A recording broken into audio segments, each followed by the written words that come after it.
Hello बच्चों, मैं हूं मनोज कुमार और स्वागत करता हूं आप सभी प्यारे विद्यार्थियों का आपके अपने इस प्यारे से और खूबसूरत से यूट्यूब चैनल एमएस उज्जवल शिक्षा पे। तो बच्चों, क्लास 10 सब्जेक्ट साइंस के चैप्टर नंबर 2, जी हां, अम्ल, क्षारक तथा लवण की स्टार्टिंग हम लोग कर चुके हैं, जिसमें आज के इस लेक्चर में हम सभी क्या पढ़ने वाले हैं उसको तो आप लोगों ने थंबनेल में देख ही लिया होगा। तो गाइस, सीधी बात, नो बकवास, स्टार्ट करते हैं आज का ये लेक्चर पूरे कॉन्सेप्ट के साथ, because concept is the power of knowledge. तो बच्चों, पिछले लेक्चर्स में अम्ल क्या है, अम्लों के सामान्य और अम्लों के रासायनिक गुणधर्म को पढ़ने के बाद आज के इस लेक्चर में हम सभी सबसे पहले चर्चा करने वाले हैं कि बेस क्या होता है, जिसे हम क्षारक कहते हैं। जी हां, क्षारक क्या होता है, आइए उसको देखते हैं। तो आप सभी मेरे साथ सबसे पहले हेडिंग लगाएंगे बच्चों, क्षारक क्या है, बेस क्या है। ठीक है, तो क्षारक जिसको हम लोग क्या कहते हैं बच्चों, बेस कहते हैं। अब आप में से तमाम विद्यार्थी ये सोच रहे होंगे बच्चों, ये वही बेस तो नहीं है जो बेबी को पसंद है। तो नहीं बाबू, ये डीजे वाला बेस नहीं है, बल्कि ये केमिकल कंपाउंड बेस है। क्या है? केमिकल कंपाउंड, बेसिक कंपाउंड है बच्चों, जिसके बारे में हम सभी चर्चा करने वाले हैं। सबसे पहले जिस तरह से आप लोगों ने देखा था कि अम्ल को, किसको, अम्ल को सबसे पहले आर्हेनियस साहब ने अपने आयनन या आयनिक सिद्धांत में डिफाइन किया उदाहरण सहित। उसके बाद ब्राउनस्टेड-लॉरी कॉन्सेप्ट के अनुसार एसिड क्या होता है उसको डिफाइन किया गया। सिमिलरली उसी प्रकार से बच्चों बेस क्या होता है, क्षारक क्या होता है, सबसे पहले आर्हेनियस साहब ने अपने आयनिक सिद्धांत में क्या किया, परिभाषित किया, वो भी उदाहरण के सहित। आर्हेनियस का आयनिक सिद्धांत क्या कहता है बच्चों कि बेस, जी हां, क्षारक वे पदार्थ होते हैं जो जल में घुलकर या जलीय विलयन में हाइड्रोक्साइड आयन प्रदान करते हैं। क्या करते हैं बच्चों? हाइड्रोक्साइड अर्थात OH माइनस आयन प्रदान करते हैं, क्षारक कहलाते हैं, बेस कहलाते हैं। मतलब 100 बात की एक बात, यदि कोई पदार्थ है जिसको पानी में घोलने से वो OH माइनस आयन दे दे, क्या, हाइड्रोक्साइड आयन दे दे बच्चों, तो उन सभी पदार्थों को हम सब क्या कहेंगे, बेस कहेंगे, क्षारक कहेंगे बच्चों। आइए इसके डेफिनेशन को हम सभी लिखते हैं।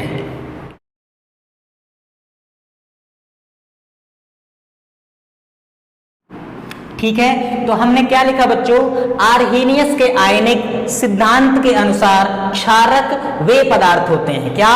क्षारक वे पदार्थ होते हैं जो जलीय विलयन में जल में घुल करके हाइड्रोक्साइड आयन, क्या बच्चों, हाइड्रोक्साइड आयन अर्थात OH माइनस आयन प्रदान करते हैं। क्या कहलाते हैं? क्षारक कहलाते हैं। इस चीज को अच्छे से दिमाग में सेट कर लेना बच्चों।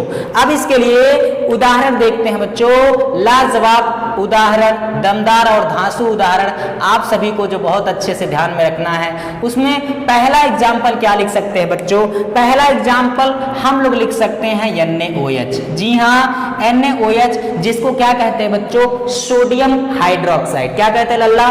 सोडियम हाइड्रोक्साइड कहते हैं, जिसको कास्टिक सोडा भी कहा जा सकता है। जब इसे जल में, किसमें, जल में घोला जाता है, अर्थात AQ का मतलब होता है एक्वस सॉल्यूशन। AQ का मतलब एक्वस सॉल्यूशन, जिसको हम कहते हैं जलीय विलयन। क्या कहते हैं लल्ला?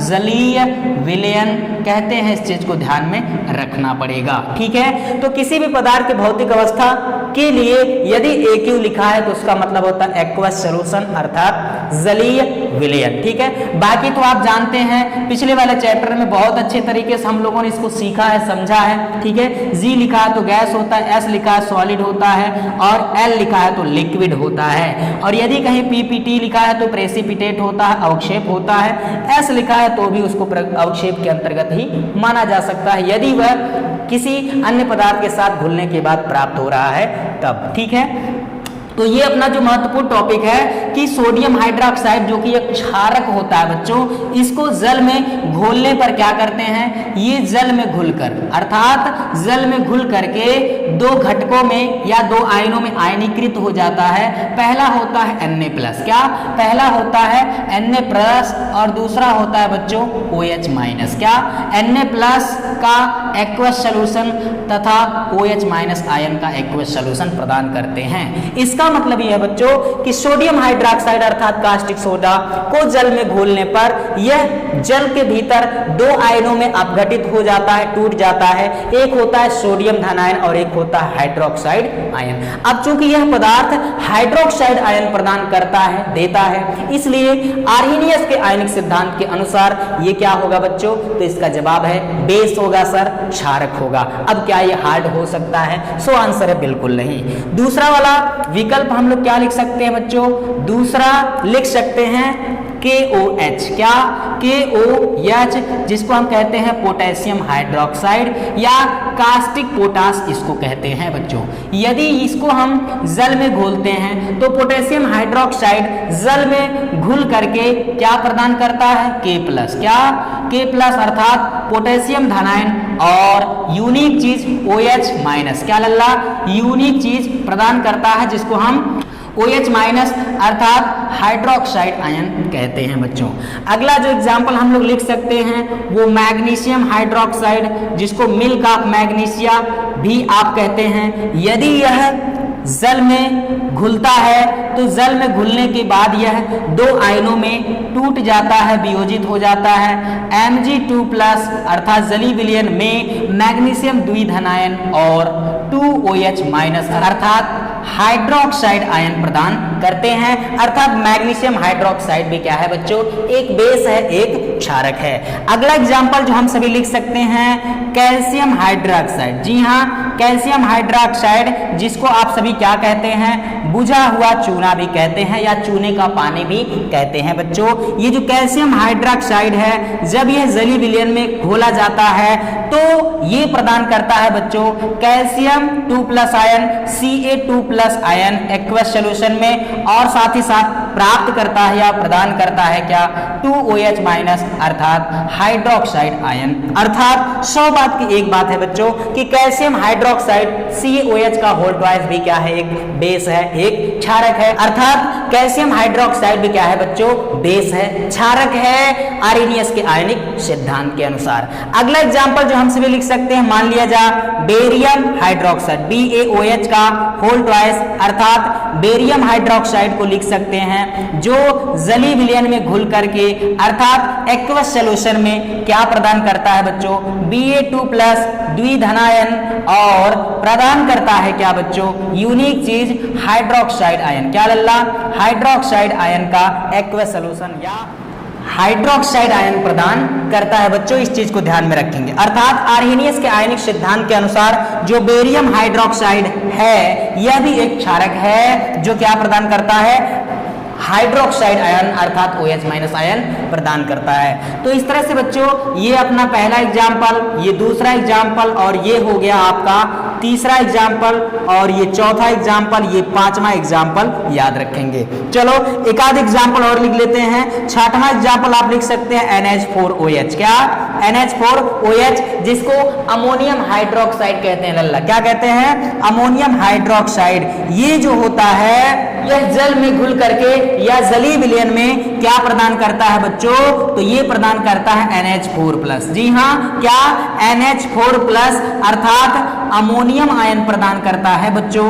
और साथ ही साथ मजे की चीज जो यहाँ प्रदान होती है या प्राप्त होती है वो कौन होती है? तो इसका जवाब है हाइड्रोक्साइड आयन अर्थात हाइड्रोक्सिल आयन प्रदान करते हैं, OH- आयन प्रदान करते हैं। इसका मतलब ये हुआ कि आर्हेनियस के आयनिक सिद्धांत के अनुसार ये जो अमोनियम हाइड्रोक्साइड है बच्चों यह भी एक बेस है, क्षारक है। तो आई होप आप लोग को अब तक समझ में आ गया होगा कि आर्हेनियस के आयनिक सिद्धांत के अनुसार वे सभी पदार्थ जो हाइड्रोक्साइड आयन प्रदान कर सकते हैं, दे सकते हैं, वे सभी क्या कहलाएंगे?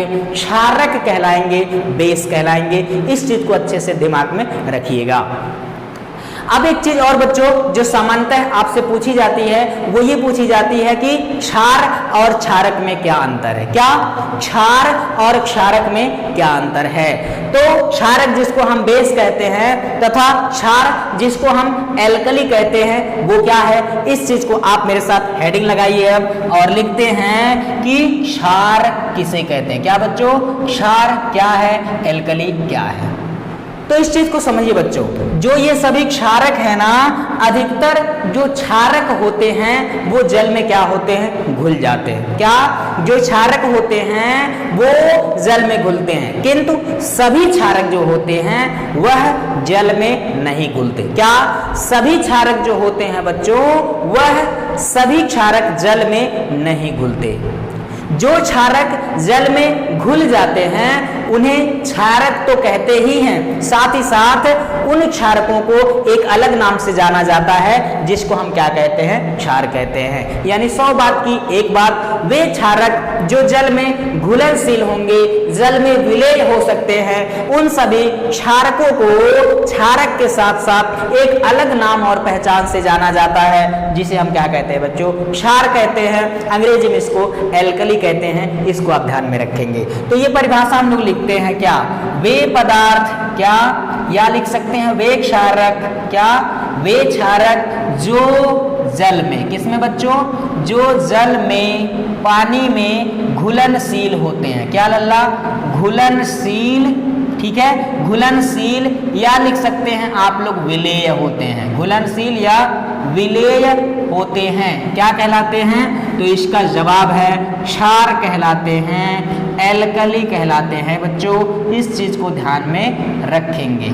आई बात समझ में। तो बच्चा लोग अगला जो पॉइंट हम सभी लिख सकते हैं वो क्या लिख सकते हैं, सभी क्षार जो होते हैं, सभी क्षार जो होते हैं वो क्षारक होते हैं। क्या, सभी क्षार क्षारक होते हैं, सभी क्षार क्षारक होते हैं, किंतु जो सभी क्षारक होते हैं, किंतु सभी क्षारक जो होते हैं वह क्षार नहीं होते। क्या लल्ला, सभी क्षारक क्षार नहीं होते।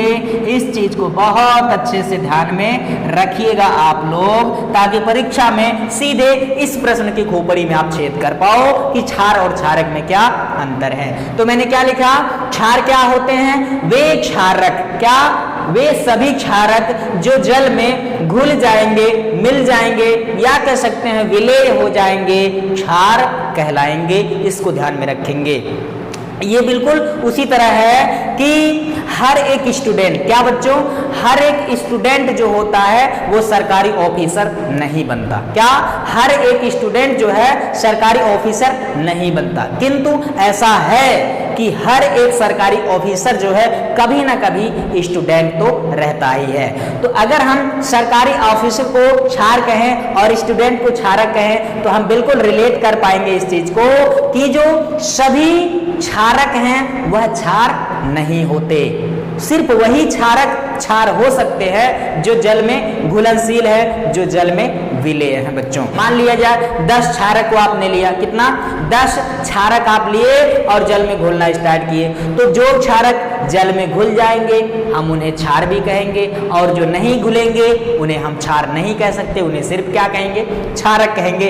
आई होप आप लोग को समझ में आ गया होगा। अब यहाँ पर मैं कुछ उदाहरण लिख देता हूं जो जल में घुलनशील है। क्या, जल में घुलनशील, क्या लल्ला, जल में घुलनशील क्षारक कौन होते हैं, आइए उसको देते हैं। जल में घुलनशील क्षारक, और जल में घुलनशील क्षारकों को ही क्या कहते हैं लल्ला, तो इसका जवाब है क्षार कहते हैं। आइए उनका एग्जाम्पल हम लोग देख सकते हैं। आप सभी जानते हैं बच्चों, जो धातुएं होती हैं वो ऑक्सीजन से संयोग करके धातुओं के ऑक्साइड बनाते हैं। क्या, धातुएं ऑक्सीजन के साथ संयोग करके धातुओं के ऑक्साइड बनाती हैं, जिन्हें हम धात्विक ऑक्साइड कहते हैं। और मजे की बात यहाँ पर यह है कि जो धातुओं के ऑक्साइड होते हैं वो क्षारीय प्रकृति के होते हैं, क्योंकि यह जो धातुओं के ऑक्साइड होते हैं जल के साथ अपक्रिया करके एक बेस अर्थात क्षारक का निर्माण करते हैं। और ये एक ऐसे क्षारक है जो जल में इजीली, आसानी से क्या होते हैं, डिसॉल्व हो जाते हैं, घुल जाते हैं, विलेय हो जाते हैं। अर्थात धातुओं के ऑक्साइड जो क्षारीय प्रकृति के होते हैं वह जल में घुलनशील होते हैं, और आप उन्हें कह सकते हैं क्षारक, और क्षारक के साथ साथ उन्हें आप क्षार भी कह सकते हैं। तो जल में घुलनशील जो क्षारक है उसमें पहला एग्जाम्पल लिख सकते हैं सोडियम का ऑक्साइड। क्या, ये सोडियम धातु का ऑक्साइड जिसको सोडियम ऑक्साइड कहते हैं, इसकी प्रकृति कैसी होगी लल्ला, तो आपको ध्यान में रखना है क्षारीय। पोटेशियम का ऑक्साइड K2O, ये भी क्या होगा, एक धातु ऑक्साइड है जो कि क्षारीय प्रकृति का होगा।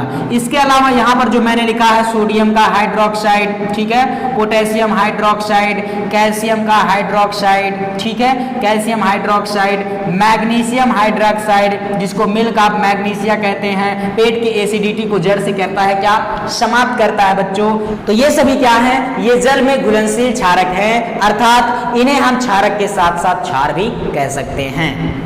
इसके अलावा आप धातुओं के ऑक्साइड में कैल्शियम का ऑक्साइड जिसको बिना बुझा हुआ चूना भी कहते हैं, यह भी आप कह सकते हैं कि क्षारक अर्थात जल में घुलनशील होता है। इसके अलावा NH4OH अर्थात अमोनियम हाइड्रोक्साइड भी क्या होता है बच्चों, जल में घुलनशील क्षारक है, अर्थात यह क्षार भी है। इस चीज को बहुत अच्छे से ध्यान में रखेंगे। तो यहाँ पर मैंने कुछ धातुओं के ऑक्साइड या क्षारक वाले पदार्थों को, क्षारकीय पदार्थों को लिख दिया है जो जल में घुलनशील होते हैं, अर्थात इन्हें हम क्षार भी कहते हैं बच्चों। इस चीज को हमेशा ध्यान में रखेंगे। अगली बात जो आप लिखेंगे, कुछ क्षारक ऐसे भी हम लिख सकते हैं या लिख देते हैं जो जल में नहीं घुलते। क्या बच्चों, जल में नहीं घुलते। तो हम लिख रहे हैं जल में अघुलनशील। क्या, अघुलनशील मतलब न घुलने वाला क्षारक कौन होगा, और वह क्षारक जो जल में नहीं घुलता हो बच्चों उसको हम कभी भी क्षार नहीं कह सकते। बोलो बात समझ में आया। उसका उदाहरण मैं आपके सामने लिखता हूं, देखिए क्या है। जैसे आयरन का ऑक्साइड हो, क्या, आयरन का ऑक्साइड FeO हो या फिर Fe3O4 हो, ये भी क्या होता है बच्चों, ये दोनों जल में न घुलने वाले या अघुलनशील क्षारक पदार्थ होते हैं। इसके अलावा धातुओं के ऑक्साइड में जिंक का ऑक्साइड लिख सकते हैं। क्या, जिंक का ऑक्साइड जो कि क्षारीय प्रकृति का होता है किंतु जल में अघुलनशील होता है। इसके अलावा Al2O3 एल्यूमिनियम का जो ऑक्साइड है बच्चों, ये भी क्या होता है, क्षारक है। इसकी प्रकृति क्षारकीय होती है किंतु यह जल में क्या होता है, घुलता नहीं है, अघुलनशील है। मतलब इसे हम क्षारक तो कह सकते हैं किंतु हम इसको क्षार नहीं कह सकते। तो आई होप आप लोग को समझ में आ गया होगा कि जल में जो घुलने वाले पदार्थ या जो घुलने वाले क्षारक होते हैं सिर्फ उन्हें ही हम क्षार कह सकते हैं। जो जल में नहीं घुलते उन्हें हम क्षारक कह सकते हैं किंतु क्षार नहीं कह सकते बच्चों। इस चीज को बहुत अच्छे से आप सभी लोग दिमाग में बैठा लीजिएगा। सो आई होप आप लोग को ये समझ में आ गया होगा कि क्षारक क्या होते हैं आयनिक सिद्धांत के अनुसार, तथा क्षारक और क्षार में क्या प्रमुख अंतर होता है। अब तक जो आप लोग के मन में ये कंफ्यूजन रहा होगा बच्चों कि क्षारक और क्षार में क्या कुछ फर्क होता है, उसको ये पूरी तरह से क्लैरिफाई हो गया होगा। और ये प्रश्न जो है आप लोग के 10th बोर्ड एग्जाम में बहुत महत्वपूर्ण होता है। 1 से 2 नंबर में ही आता है किंतु बहुत ही महत्वपूर्ण होता है। सो आई होप इसको आप बहुत अच्छे तरीके से क्या कर सकते हो बच्चों, लिख सकते हो, वो भी उदाहरण के सहित, जिसके बाद एग्जामिनर का दिल गार्डन गार्डन बोल जाएगा बच्चों। एक चीज और जो आप सभी को ध्यान में रखना है कि धातुओं के ऑक्साइड जो है क्षारीय प्रकृति के होते हैं, मतलब जल के साथ अपक्रिया करके यह एक प्रकार का क्षारक का निर्माण करेंगे। अब इसमें जो धातुओं के ऑक्साइड, जिंक का ऑक्साइड और एल्यूमिनियम का ऑक्साइड, ये जो है बच्चों इसको ध्यान में रखना है। अधातुओं के ऑक्साइड कई बार कंपटीशन में भी पूछा गया, बहुत अच्छे से ध्यान में रखो कि अधातुओं के ऑक्साइड, अधातुओं में जैसे कार्बन हो गया, सल्फर हो गया, नाइट्रोजन हो गया, तो अधातुओं के ऑक्साइड जो होते हैं बच्चों ये अम्लीय प्रकृति के होते हैं, जबकि धातुओं के ऑक्साइड जो हैं ये क्षारीय प्रकृति के होते हैं। इस चीज को ध्यान में रखेंगे। यहीं पर जिंक का ऑक्साइड और एल्यूमिनियम का ऑक्साइड ऐसे धातुओं के ऑक्साइड हैं जो अम्ल और क्षार दोनों के साथ अपक्रिया कर लेते हैं। क्या, एल्यूमिनियम का ऑक्साइड और जिंक के ऑक्साइड Al2O3 एंड ZnO, ये ऐसे धातुओं के ऑक्साइड हैं जो अम्ल और क्षार दोनों के साथ आसानी से अपक्रिया कर लेते हैं, और ऐसे धातुओं के ऑक्साइड जो अम्ल और क्षार दोनों के साथ अपक्रिया कर लेते हैं, इन धातुओं के ऑक्साइड को एक अलग नाम से जाना जाता है जिसको हम एम्फोटेरिक ऑक्साइड कहते हैं। क्या, एम्फोटेरिक ऑक्साइड कहते हैं बच्चों, जिसको कहा जाता है हिंदी में, शायद नीचे कट रहा हो, इसको उभयधर्मी ऑक्साइड। क्या लल्ला, उभयधर्मी ऑक्साइड कहते हैं। ये भी बहुत बार बहुविकल्पी में पूछ लिया गया है कि निम्न में से कौन सा उभयधर्मी ऑक्साइड है, और ये Al2O3 तो बहुत इंपॉर्टेंट होता है बच्चों, ये एक एम्फोटेरिक ऑक्साइड है, उभयधर्मी ऑक्साइड है। वे ऑक्साइड जो अम्ल और क्षारक दोनों के साथ आसानी से अपक्रिया कर लेते हैं बच्चों, इस उन ऑक्साइडों को हम सभी क्या कहते हैं, उभयधर्मी ऑक्साइड कहते हैं, एम्फोटेरिक ऑक्साइड कहते हैं। आई होप आप लोग को बहुत मजा आया होगा और समझ में आया होगा ये क्षार और क्षारक का बेसिक कॉन्सेप्ट। अब आप क्या करिए, फटाफट स्क्रीनशॉट ले लीजिए। अब हम आते हैं ब्रॉन्स्टेड तथा लॉरी कॉन्सेप्ट के अनुसार जो है क्षारक क्या होते हैं उदाहरण सहित। ले लीजिए स्क्रीनशॉट तब तक आप लोग। तो अब देखते हैं बच्चों क्षारक क्या होता है, वो भी ब्रॉन्स्टेड लॉरी सिद्धांत के अनुसार। तो अम्ल के केस में जैसा कि आप सभी ने देखा था कि ब्रॉन्स्टेड लॉरी सिद्धांत के अनुसार अम्ल ऐसे पदार्थ हैं जो दूसरे पदार्थ को H+ क्या H+, जी हाँ H+ को हमने क्या कहा था बच्चों, प्रोटॉन कहा था। और क्यों कहा था, इसका जो बेसिक कॉन्सेप्ट है इसके ठीक पहले वाले लेक्चर में हम लोगों ने समझा है, सीखा है और लिखा भी है। तो H+ को प्रोटॉन आप कह सकते हैं, इस चीज को ध्यान में रखेंगे। ब्रॉन्स्टेड लॉरी सिद्धांत के अनुसार अम्ल वे पदार्थ हैं जो किसी दूसरे पदार्थ को प्रोटॉन अर्थात H+ दे सकते हैं, प्रोटॉन दाता होते हैं, ठीक है। तो वे पदार्थ जो किसी दूसरे को प्रोटॉन दे सकते हैं वो अम्ल है। यदि कोई ऐसे पदार्थ हैं जो किसी अन्य पदार्थों से प्रोटॉन एक्सेप्ट कर सकते हैं, प्रोटॉन ग्रहण कर सकते हैं, तो उन सभी पदार्थों को एक अलग नाम से जाना जाएगा जिसको हम क्षारक कहेंगे। यानी 100 बात की एक बात की, ब्रॉन्स्टेड क्या, ब्रॉन्स्टेड लॉरी सिद्धांत के अनुसार, ब्रॉन्स्टेड लॉरी सिद्धांत के अनुसार, ब्रॉन्स्टेड लॉरी सिद्धांत के अनुसार क्षारक क्या होते हैं, क्षारक वे पदार्थ होते हैं, वे पदार्थ होते हैं जो किसी दूसरे पदार्थ से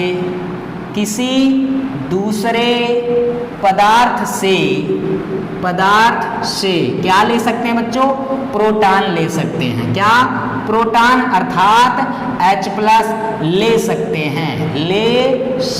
हैं, इस चीज को ध्यान में रखेंगे। यानी कहने का मतलब यह है ब्रॉन्स्टेड लॉरी सिद्धांत के अनुसार जो प्रोटॉन दाता होता है, क्या प्रोटॉन दाता यानी प्रोटॉन देने वाला होता है, उसको हम लोग अम्ल कहते हैं। और जो प्रोटॉन ग्राही होता है, प्रोटॉन को ग्रहण करने वाला होता है, प्रोटॉन को लेने वाला होता है पदार्थ, उसको हम लोग क्या कहते हैं बच्चों, क्षारक कहते हैं। तो क्षारक वे पदार्थ होते हैं जो किसी दूसरे पदार्थ से क्या कर सकते हैं, प्रोटॉन ग्रहण कर सकते हैं या प्रोटॉन ले सकते हैं, क्षारक कहलाते हैं। अब इसका भी मैं एक आध एग्जाम्पल ले देता हूं, एग्जाम्पल लिख देते हैं, उदाहरण लिख देते हैं, जिसके बाद पूरी क्लैरिटी आपको मिल जाए। पहला एग्जाम्पल हम सभी लिख सकते हैं बच्चों NH3, ठीक है।